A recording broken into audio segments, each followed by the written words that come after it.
jërë ngeen jëfati élection yi Darou Laye kon mu mel ni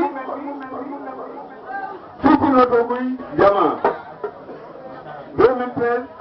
yemook Tamxarit ñuy mottali ndigal li nga xam ni moom lañ joxe woon ni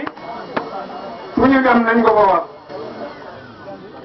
suñu président fédération dafa wax ni ñi ngi soññee Mbàkke Kajoor gi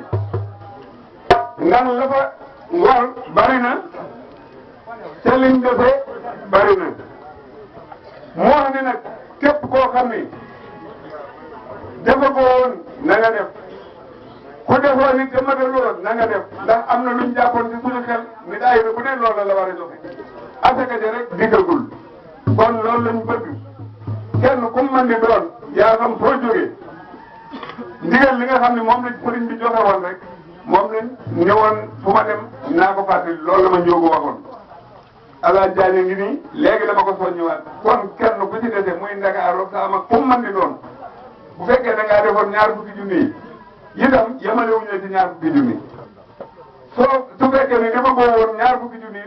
ñi ngi lay soññi nga def lu ëpp ñaar fukki junni ku man million baax na ku man téeméeri junni baax na kon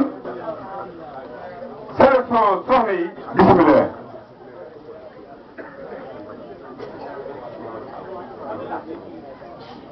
sëriñ bi